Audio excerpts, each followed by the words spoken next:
The Galactic Council had welcomed Earth like one might welcome a stray dog. Amused, curious, but never afraid. To most galactic species, humans were soft. They came with songs, art, handshakes, and promises. They wanted alliances, friendships, trade. Their technology was decades behind. Their ships were barely faster than drifting wreckage, and their soldiers? Never seen. Instead, humans sent scholars, poets, and peace ambassadors. They offered help, they offered smiles, and they never ever raised their voice. So when Earth was finally granted a seat at the Council, the galaxy relaxed. Another harmless race. Another set of diplomats who would bend when told. The other species didn't see the quiet that followed. They didn't notice the way human eyes watched too long, or how their scientists always asked about failures. Power grid failures, weapon malfunctions, medical breakdowns. They didn't see what Drenhal Relth saw. Relth was the Overin Union's chief strategist, and the most paranoid man in 3 systems. His own kind had once ruled through terror and force, so he recognized restraint when he saw it. He watched the humans, especially one of their lead representatives, a man named Ambassador Marcus Vale. Marcus was young by most standards. Calm, measured, smiled a lot. But Relth had seen him once, during a border conference, when a drunken Tarav delegate insulted Earth's military capabilities. Marcus didn't argue. He didn't blink. He just wrote something in a black book, smiled politely, and excused himself. The Tarav delegate died 3 weeks later. Food poisoning, they said. But his ship's air filtration system had been replaced recently by a human firm. Rilth remembered, and he remembered when the humans lost their claim to Verelion 3. That planet was soaked in Zilithium. Both the Krath Dominion and the Terran Federation had laid claims, but the Council gave it to the Krath. Typical. The Krath were bullies with influence. Humans didn't even protest. Ambassador Vale gave a polite nod, shook hands with the Krath warlords, and congratulated them. Then Earth packed up its outpost on Verelion 3 and left. 2 months later, the Krath station exploded. A reactor overload. Engineers dead. Scientists missing. The blast killed thousands, and when questioned, humans showed logs and footage of their last freighter leaving long before the incident. No trace of sabotage, no motive, no evidence. The Krath retaliated anyway. They bombed a Terran relay outpost, 10 dead, no military assets, no defenses. Earth responded with a brief statement mourning the loss. No threats, no movement, and then, nothing. For almost a year, humanity went dark. Their diplomats stopped appearing. Their trade ships thinned out. Their tech assistance programs halted. Earth turned inward. Quiet. Too quiet. Relth felt the dread grow, but no one listened. "They're spineless," said one council member. "They fear war," said another. No one had studied Marcus Vale the way Relth had. Then it happened. Krath Prime, the heart of the Dominion, lit up like a dying sun. Not from orbit, not from space, from inside. From moons leased years ago to Terran mining firms. From research stations humans had quietly constructed with environmental intentions. They weren't research stations. They were silos, hidden, buried, waiting. Black ships rose like ghosts, silent, radar deaf. They carried no insignias, no warnings. They didn't fire lasers or missiles. They dropped kinetic rods, chunks of tungsten falling at orbital velocity. No energy trace, just unstoppable force. Cities crumbled. Military HQs disappeared in fire. The Krath fleet scrambled but found themselves infected. AI viruses cooked inside human trade goods, now turning their systems against them. Within 6 hours, the Krath were gone. No message, no declaration, just erasure. On the 7th day, a figure walked into the council chamber. No guards, no fanfare, just Marcus Vale. His hair was grayer, his face unreadable. He placed a thin tablet on the table. "We warned you," he said softly. "We told you we wanted peace. But peace isn't weakness. It's patience." The room went still. "You believed we were soft because we smiled. You thought we bowed because we feared. But we were studying you, mapping you. And now we've made our point." Relth stared at him, and in that moment, he realized the truth. Humans had never been peacekeepers. They had just been waiting. The council chamber stood frozen after Marcus Vale's quiet declaration. No one moved. No one spoke. His words hung in the air like the smoke of something recently set on fire. The representative from the Virelian trade bloc opened his mouth to speak, but said nothing. The Krath seat remained empty, just a dark slab where one of the most feared empires had once sat. Marcus didn't wait for applause or questions. He stood, nodded once, and walked out of the chamber like a man leaving a routine meeting. As the doors sealed behind him, the fear truly began to settle in. Relth stayed behind, watching the others, old enemies of Earth, now suddenly quiet, their bravado shriveled into nervous glances. The Varnak Confederacy, known for their biological weapon programs, had already begun scrubbing their records. The tall, blue-skinned Irashi, once arrogant and cold toward humanity, now whispered about immediate diplomatic visits to Earth. Even the Gorthak, a species of apex warriors, had begun recalling their fleets from Terran-adjacent territories. But Relth wasn't afraid like the rest. He was impressed. Back aboard the Terran vessel Silent Resolve, Marcus Vale removed his coat and sat alone in his quarters.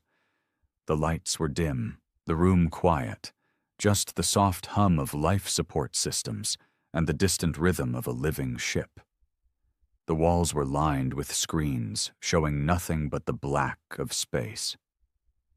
But Marcus wasn't staring at the stars. He was staring at the data feed. One tab showed the remains of Krath Prime, still smoldering under layers of dust and atmosphere collapse. Another displayed the Terran casualty reports. 10 names, still pinned at the bottom of the screen, marked as sacrificed, rather than lost. He tapped the screen with his index finger once, twice, before letting out a breath he'd held far too long. They had done what they had to, what the Council never thought they'd dare to do. Not because they were angry, but because they'd waited long enough. Back on Earth, things had already changed. News outlets celebrated the quiet victory, though many didn't know how deep it had gone. Politicians praised the restoration of respect, but Marcus knew better. There was no joy in what they had done. No honor in revenge. Only survival. A soft chime pulled his attention to the door. "Come in," he said. Captain Ryle stepped through, tall and broad-shouldered, one of the few Earthborn officers trusted with black clearance. She didn't salute. No one did anymore. This wasn't a military, not officially. "It's done?" she asked. Marcus nodded. "The AI cleanup teams confirmed full deletion. Krath's data infrastructure is gone. Their fleets are disabled. Civilian tech was left intact, as ordered." Ryle raised an eyebrow. "Mercy?" "Precision," he corrected. "We didn't erase a species. We erased a mistake. They'll survive. But they'll remember." She hesitated, then stepped closer. "And the others? The ones watching us now?" Marcus didn't look at her. His eyes stayed on the screen, where a simulation ran quietly in the background. Red dots spreading through sectors. Human dots. "They'll make nice," he said. "For a while, they'll play the friendship game again, send apologies, offer peace. And when they stop pretending..." He finally turned to her. His face was calm, cold. the same expression he wore when he gave the authorization for the first kinetic strike. Then we remind them. Back in the outer systems, planets far from Council control began receiving strange messages, encrypted Terran signals, activating sleeper cells. Human research stations that had been quiet for decades flickered back to life. Old cargo ships started shifting their flight paths, aligning into quiet formations. Civilians moved in silence, unnoticed, passing harmlessly through galactic checkpoints. But they weren't harmless. They were Earth's answer to galactic arrogance, and they were everywhere.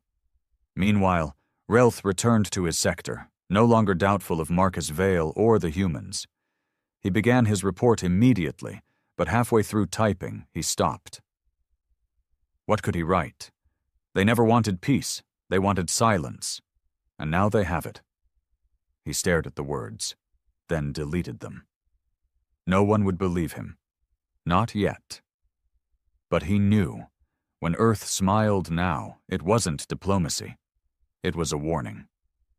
The news of the Krath Dominion's sudden collapse sent shockwaves across every star system in Council territory, not just because of the destruction, but because of how it happened. Clean. Targeted. Without a single warning broadcast or demand. The Krath were not defeated in battle. They were simply deleted, like a file on a screen, and Earth said nothing. No claims, no parades, no boasts of victory. That silence was what disturbed the galaxy most. Species known for warmongering began peace talks they never would have considered before. Some sent envoys to Earth. Others tried to intercept human ships with forced inspections. Those patrols never returned. And still, humanity didn't respond with threats or declarations. They didn't need to. They had already said everything. Back on Earth, Marcus Vale stood before a group of analysts inside a declassified Terran intelligence chamber. The room was windowless, bathed in soft light, walls covered in layered star maps, intercepted Council chatter, and flagged movement reports from rival species.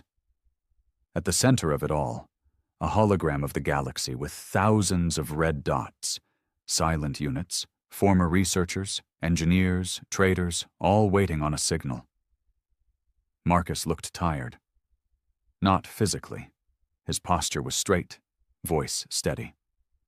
But there was a heaviness in his stare, the look of a man who had held back the blade so long his hands forgot how to let go. He pointed to 3 star clusters blinking red. Gorthak border posts have gone quiet. They're reinforcing their moons. We think they're planning a counter-move. A general across the table grunted. Let them. They don't scare easy, but they bleed like everyone else. Marcus didn't smile. We won't act first, but if they step out of line... He paused, tapping the console, shifting the hologram to show a timeline of past Gorthak incursions. We won't give them the same year of patience we gave the Krath. Another official leaned forward. And the council? Marcus met her eyes. They're praying we stop. Silence. The meeting ended quickly after that. There wasn't much left to discuss. Earth wasn't expanding. Earth wasn't invading. But Earth was watching. And every power in the galaxy knew. If humanity turned its eyes on you, you wouldn't hear it coming. In the far reaches of Sector T-29, a cargo ship named Blue Signal drifted quietly between moons. On board was nothing unusual. At least nothing that appeared unusual. 10 crew members, mostly Terran, mostly quiet. They made no noise. They smiled at patrol ships. They sent perfect reports. They delivered medical equipment, food, and terraforming supplies. But below deck, in a sealed black room, there was no cargo. There was an armory, racks of weapons, low-energy dampeners, nano-drill kits. The captain, a man in his mid-40s with a limp and a habit of chewing mint leaves, stood at the center, reviewing a blinking red dot on a wall-mounted screen. A Gorthak listening post had just activated 2 border probes, one dangerously close to Earth's remote colonies. The captain scratched his chin, then pressed a single button. Somewhere in deep space, 4 other cargo ships quietly changed course. No noise, no announcement. Just silent, sudden movement. Ambassador Marcus Vale returned to his home late that evening. The house was modest, too modest for someone who had just ended a centuries-old galactic empire. He stepped through the front door, removed his coat, and sat at the kitchen table like any normal man. There was no guard posted, no shield fields humming. He lived alone. He opened a bottle of red Terran wine, poured 1 glass, and stared out through his wide window. Outside, the stars blinked peacefully. And that, Marcus thought, was the real lie. Peace wasn't the absence of war. It was the quiet moment before the killing began again. He had given the galaxy one last chance. A demonstration, 1 strike, 1 empire, that was all. But if they pushed further, if they tested Earth again, he wouldn't wait another year. This time, he would give the order in minutes, and no one would see the end coming. A week after the fall of the Krath Dominion, the Galactic Council assembled again in what could only be described as chaos draped in protocol.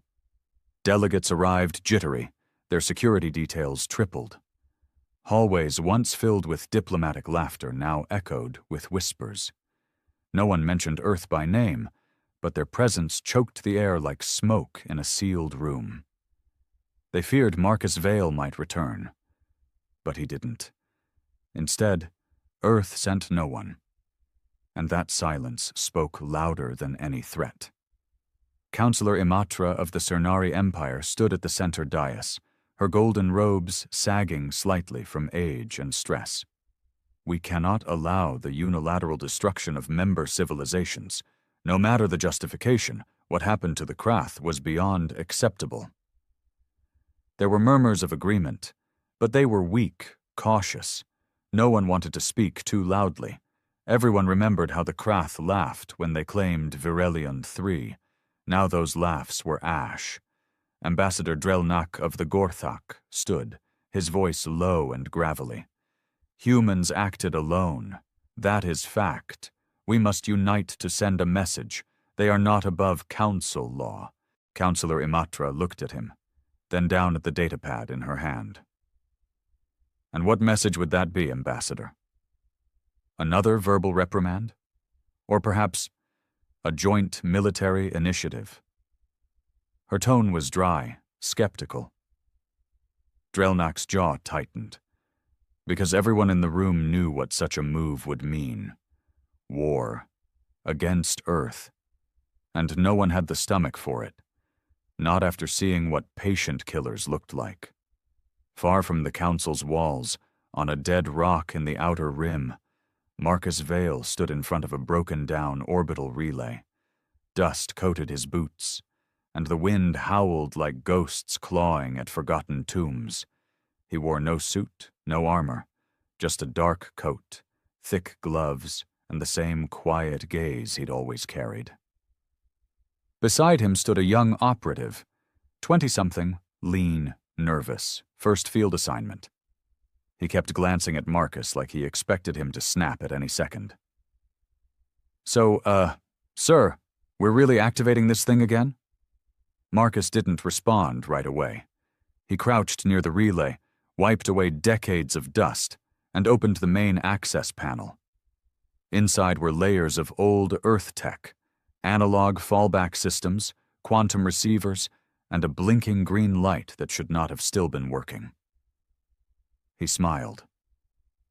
This relay was planted during Earth's first exploration wave, back when we were just being polite guests, Marcus said quietly.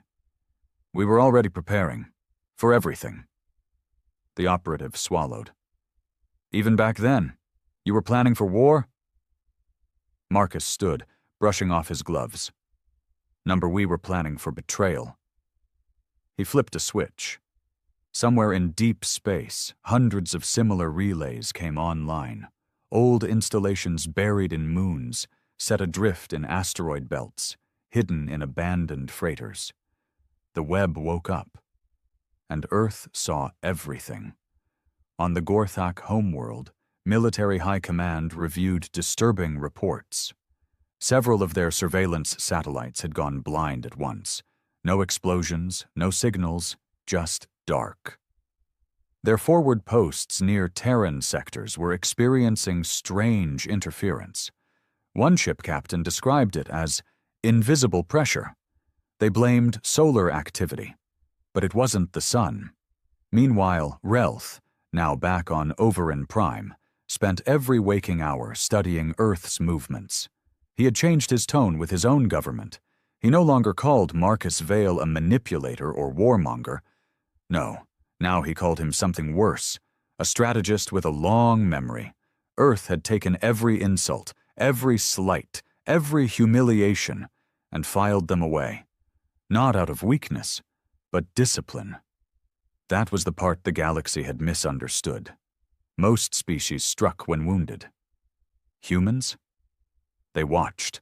They learned your rhythms, your speech, your blind spots, and when the moment came, they didn't just attack. They ended you. Relth wrote in his private log that night. The mistake wasn't in trusting the humans. The mistake was in thinking they were slow because they didn't run. In truth, they were walking behind us the whole time, just waiting for the right place to sink the knife. On Earth, Marcus Vale stood by the ocean near one of the old Terran military bunkers. He looked out at the waves, peaceful and endless. The wind caught the edge of his coat as he received the latest transmission from the outer rim.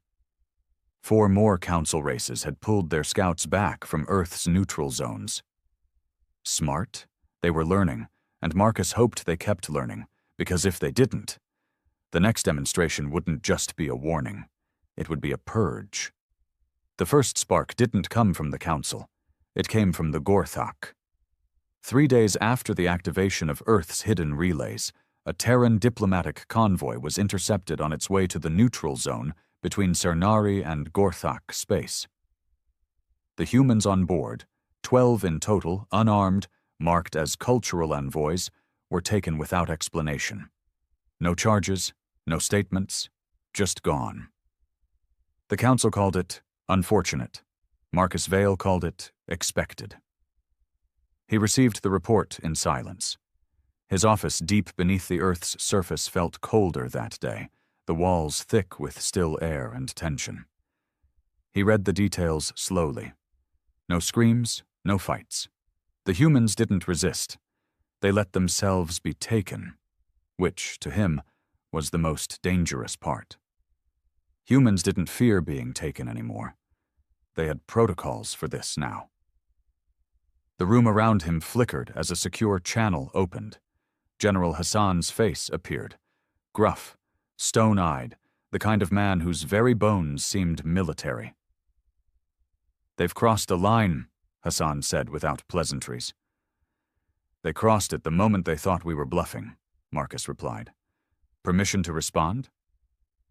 Marcus leaned back, thought carefully, then nodded once. Silently. No headlines. "I don't want martyrs. I want regrets." General Hassan smirked grimly and signed off.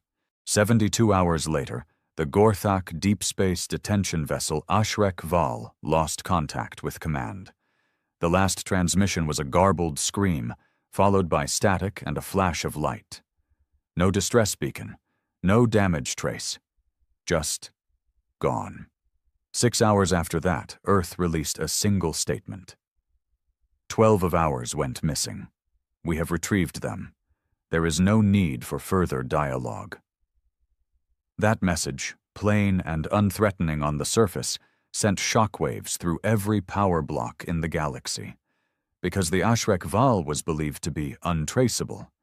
Its location was a secret even to most Gorthak officers.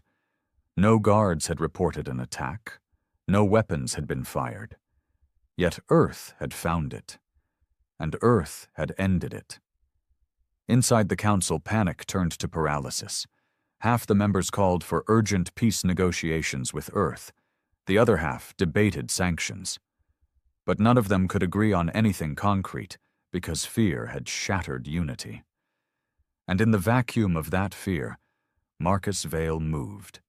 He met secretly with smaller civilizations, those too weak to oppose the major empires, those who had suffered long under council injustice.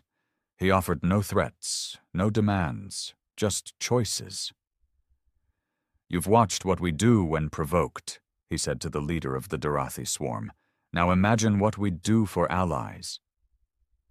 That line, delivered with calm precision, echoed through dozens of closed chambers across the stars. World by world, the silent network of Earth's influence spread like roots beneath the surface. Quiet deals, private support, cultural exchanges with military implications, intelligence sharing masked as trade agreements. It wasn't war, it was preparation. Meanwhile, back on Earth, Marcus visited the family of one of the rescued envoys, a young woman named Elira Haas. She was still recovering from her captivity, but her parents insisted on meeting the man who had brought her home. They offered him tea. He accepted. The conversation was warm, but short. When Marcus stood to leave, Elira's father pulled him aside. "We always thought peace was your job." Marcus looked him in the eyes. "It is," he said, "but sometimes peace needs teeth." He left without another word. That night, alone in his quarters, Marcus listened to an old Terran symphony, a slow, haunting violin piece written during humanity's darkest war. He let it play while he reviewed reports of council troop movements, intercepted comms, and an unusual uptick in defensive fleet activity around Gorthak systems. They were scared, not angry, not offended, scared. And that was the moment Earth had waited for. The moment the galaxy no longer thought of humans as diplomats or diplomats pretending to be warriors. Now they saw the truth. Earth didn't keep peace, it controlled it. And if the stars wanted it to remain, they'd have to earn it. The Gorthak response was predictable. They didn't launch a fleet. They didn't broadcast war declarations. No, they did what predators do when they realize they're no longer the apex. They got quiet. Too quiet. Earth's intelligence web, now stretching from the icy moons of Phalor 9 to the orbiting archives of Cernari Prime, picked up subtle movements. Ghost convoys, disguised military traffic, energy readings that looked like freighter emissions but pulsed with the rhythm of warships. Marcus Vale received the reports and said only one thing. "They're baiting us." He knew how it worked. The Gorthak didn't want a battle. They wanted a reaction. Something they could twist into propaganda. A Terran misstep. A moral failure. Something to rebrand Earth not as feared, but as monsters. The galaxy had seen what Earth could do. Now the Gorthak wanted them to overdo it. So Marcus waited. He told his captains, no fire unless fired upon. No noise, no ripples. But not everyone had Marcus's patience.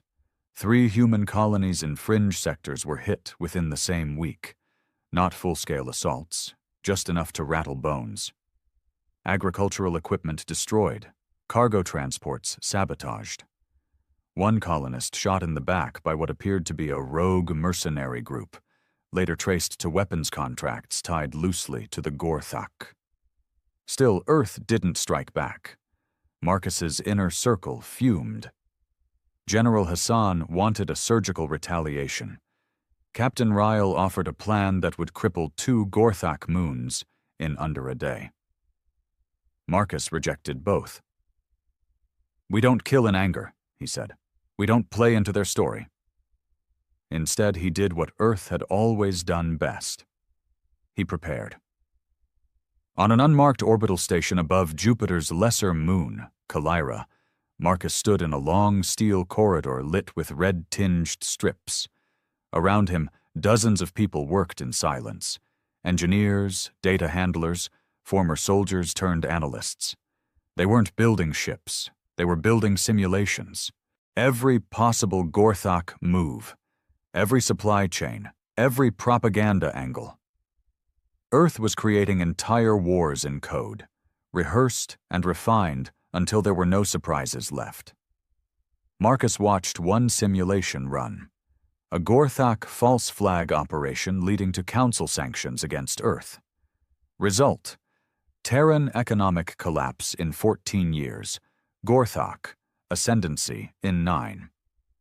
He ordered 3 covert projects launched immediately, not weapons, narratives. If the Gorthok wanted to use stories, Marcus would write better ones. Soon, stories began spreading in the fringe sectors, not from Earth, but from whispers, smugglers, and concerned diplomats. Stories that the Gorthok were experimenting on prisoners, that they used false peace deals to abduct civilians, that Krath scientists had once begged the Council to keep humans out, not because they feared war, but because they feared Earth's silence. No proof, no official link, just doubt.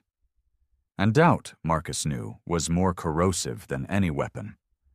On Overin Prime, Relth watched it all unfold from a distance. He tracked the shift in media, the subtle rise in pro-Earth sentiment, the growing reluctance of systems to share data with the Gorthok.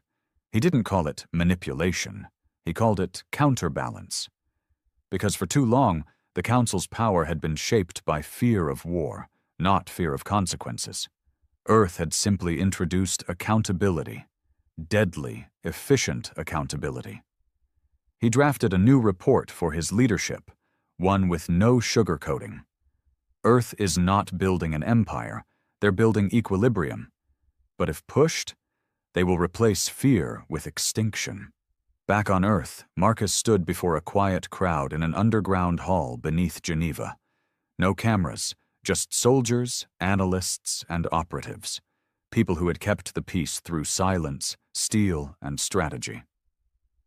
"We are not the aggressors," he said calmly. "We don't want conquest.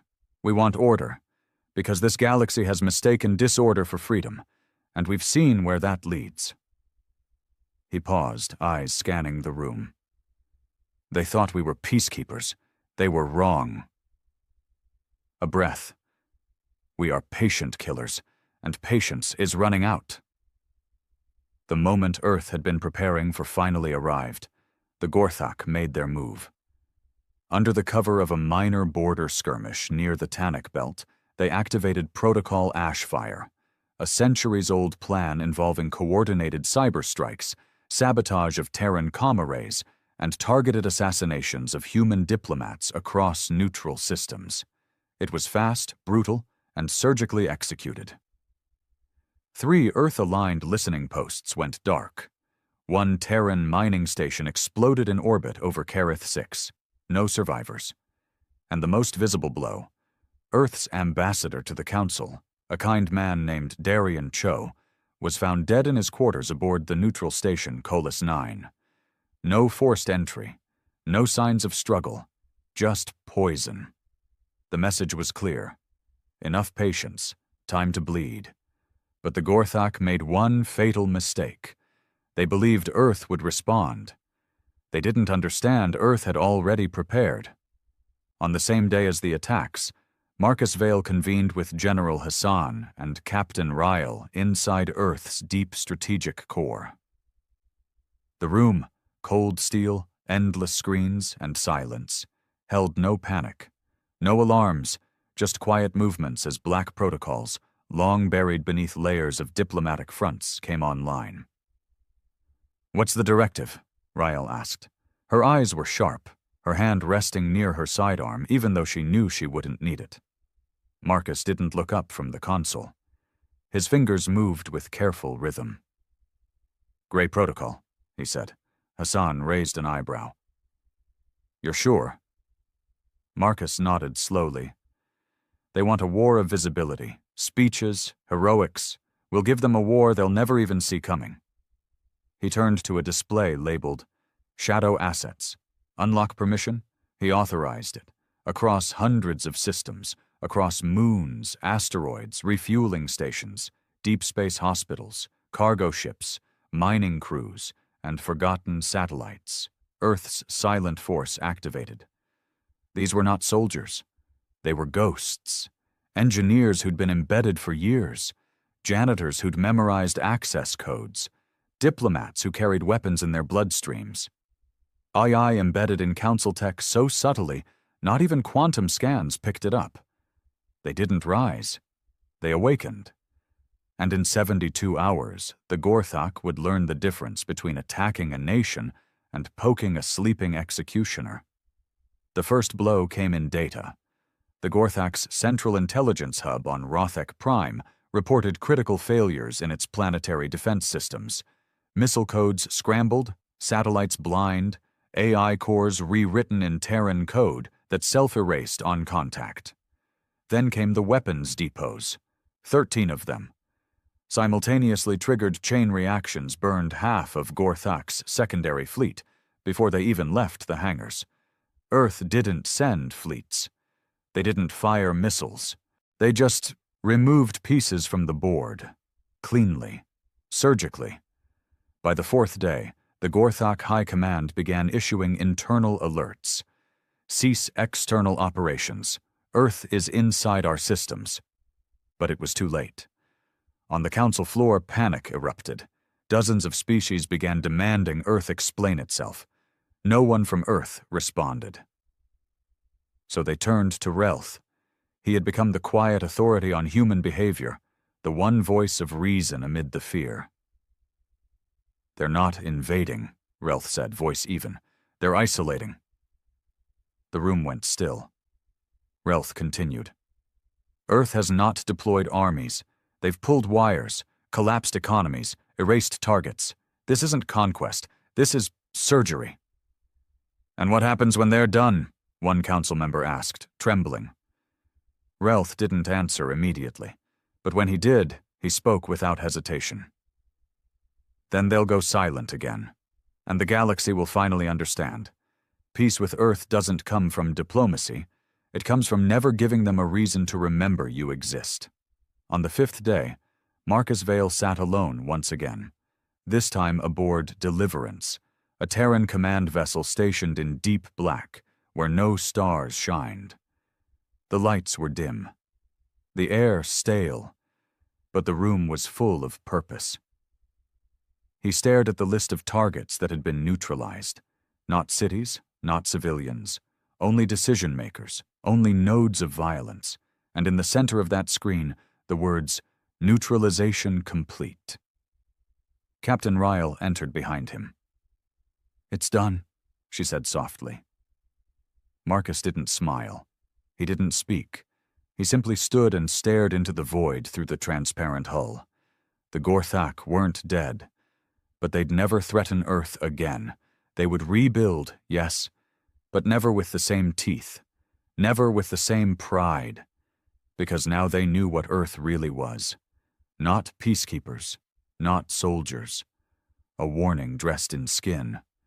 3 standard cycles passed since the Gorthak's silent defeat. But the galaxy still hadn't recovered. Their fleets hadn't been shattered in a glorious war. Their cities hadn't been reduced to rubble. What happened to them was worse. They were emptied, strategically, surgically, and without ceremony. What had taken them 5 centuries to build, Earth unraveled in 5 days. No one celebrated. No galactic news feeds aired triumphant music or victory parades. It was too quiet for celebration. The stars now spoke in whispers, and all the whispering led to one name, Marcus Vale. The human who never raised his voice, never demanded attention, never threatened. But who, when the moment came, made entire civilizations kneel without ever setting foot on their soil. Back on Earth, Marcus walked through the old Terran archives beneath the European plateau. The halls were narrow, built from gray stone and steel, filled with forgotten relics, uniforms, photos, books, even weapons from humanity's earliest wars. He moved slowly, hands behind his back, listening to the echo of his own footsteps. He stopped before an exhibit titled, "The Cost of Restraint." Inside the glass was a sealed case, a simple sidearm, the kind Earth's early diplomats used to carry, back when the galaxy still mocked them. It had never been fired in war, only drawn once, during a negotiation that went wrong. He stared at it for a long time, then whispered to no one. You never needed to fire a bullet when your silence was louder than thunder. Behind him, Captain Ryle approached. Her expression was unreadable, but there was something different in her posture now. Less rigid, less ready to strike. They've stopped pushing, she said. Even the Council. The last Gorthak cruiser crossed into retreat orbit this morning. Marcus didn't turn. Good. They're holding an emergency vote, she added, to rewrite the defense mandates. They want Terran oversight on all Council military activity now. He finally turned to her. So they want peace? They want protection. He smiled faintly, not out of pride, not out of victory, out of recognition. That's what this had always been about. Not dominance, deterrence. In the far reaches of the galaxy, former enemies began to clean up what Earth had left behind. Council archives were redacted. Black site research labs once used for xenobiological warfare were dismantled under quiet supervision. Dozens of Gorthak military leaders retired. And on Virelian 3, the planet that started it all, a new Terran outpost was being rebuilt. Not as a military facility, but a memory, a monument. At its center stood a tall obsidian spire etched with names, humans who were killed, forgotten, used as bargaining chips. At the bottom, carved in clear Terran script, were the words, "We waited. We watched. And when silence became betrayal, we answered in kind." Relth, now retired from his position on Overin Prime, sat beneath the cold moons of his homeworld, a glass of fermented root wine in hand. He had no official duties anymore, no reports to file, just thoughts. He remembered the first time he saw Marcus Vale, years ago, that polite smile, that black notebook. And now the galaxy spoke Marcus's name with a kind of reverence usually reserved for gods or monsters. Relth had been wrong about humans. They weren't peacekeepers, and they weren't killers. They were something in between, the inevitable result of being underestimated for too long. He raised his glass toward the sky, where Earth's star sat dim and distant. "May we never give them a reason," he said. As the